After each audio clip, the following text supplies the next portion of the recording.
Top 10 best Xbox Game Pass co-op games, the games you get to play together. Be sure to like the video, subscribing is great as well, and if you are grabbing Xbox Game Pass, consider using the affiliate link in the video description. It takes you to the Microsoft Store and sports content on the channel. So first up we have It Takes Two, which is kind of like the ultimate co-op game. It's got an incredible story and a really well done style of gameplay where you actually have to play this game in co-op. That's the only way to play it, is to play it together, because it takes two. And yeah, it's got some really interesting mechanics where both characters really are working together to solve puzzles, to solve problems, to battle bosses, to reignite love and find that passion once again. Something like that. But yeah, no, this one has a really intriguing style of gameplay, and it's something that you can really enjoy together, which is just awesome. This is Deep Rock Galactic. Time to gather your group of pals, or maybe find some new ones online as you work together in order to, well, mine, gather resources, refine stuff. The game looks great. The game keeps getting really incredible updates. It's not only visually impressive, but it's got a fun array of tools and weapons and things you can use against a vast array of different bug monsters that are descending upon you or really coming from everywhere. The game itself is really neat because it's like a voxel type thing where you can literally just break all of the walls, and you can carve your own paths through the different environments you're in, and then there's just this huge array of like different modes, from like refining stuff to collecting X amount of resources to going across these like dig excavator things in order to get to a certain spot.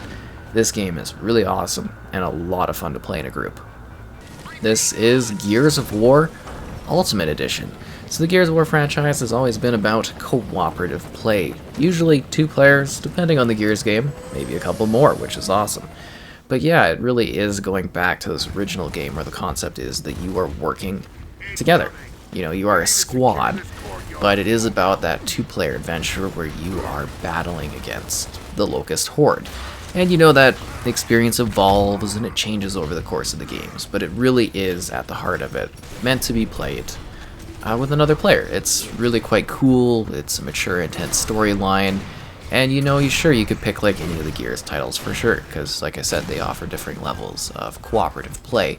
But this one I think always quite hits the mark as that original game that really kickstarted things and showcased cooperative environments. It's like, sure, yeah, you can play it by yourself, but it really does feel like a deeper experience when you do get to play the Gears games with others, which is awesome. This is Back 4 Blood. Get it? Because it's the 4th spot. Anyways, yeah, it's basically like Left 4 Dead 3 and all but the name. I quite like this one. You work together, whether that's with the AI or if you actually find other players, play with your friends, play with others online, and work together in order to fend off a swarm horde of foes, whether those are like special infected or maybe just even the regular ones. This game is all about playing together and working through the different areas, solving the challenges, trying to survive together, and facing off against huge swarms of creatures and keeping each other alive and trying to survive. And that kind of carries across the game modes as well. But the main story element of it is an experience where it's like you get your team, your AI kind of, well, the characters in the game chat with each other, not just the AI stuff, but your characters do chat amongst one another, and you should chat amongst one another too, so you can actually do strategies, survive, and fend off against the various monsters that are coming your way, because like zombies, they're endless. This is Grounded, which is a Honey, I Shrunk the Kid sort of larger than life scenario. You are shrunken down into a backyard and you need to survive. You need to do whatever it takes, whether you're doing that alone or with others, in order to make it through this sandbox. It's an open world survival game where you do have like a story you're working towards, and the experience is much easier if you are playing with others. You can build like cool forts, you can build better tools, better weapons, you gather resources, you fight bugs and everything like that. Anything that you would think that from the backyard is now massive, and you have to deal with it because, well, you're sometimes even smaller than some of the bugs you used to squish. And then you have to figure out the overall mystery of the story. It's aesthetically quite pleasing, And it's a fun game to get together in a group and play, because I do think it is a lot easier if you have a team to do this one with. This is Halo, the Master Chief Collection. Sort of an ultimate combination of cooperative play. It goes all the way back to the original experience of Halo, well, Combat Evolved, all the way through to the later entries, because this one you get 1 through 4, ODST, and Reach, and these are experiences that you can play or are meant to be played with others, even having split screen. But yeah, it is quite cool online when you get to those other Halo titles where you can have like a group of 4 going at it. But you know, Halo is fun together. The story content is a lot of just awesome action. You get these major campaigns across, you know, all the different Halo games that are included, and it's just such a joy to experience this with another player or even a couple of players. And then you can go past that. You can add like score multipliers and other challenges, or you can do like legendary kind of challenges as well with different skulls. And it's just awesome to play this with a group of pals. It really is great co-op time. Lego Star Wars, the Skywalker Saga. So kind of the fun of the LEGO games, aside from the fact that they are charming, hilarious little takes on properties that we love, is the fact that you can play together.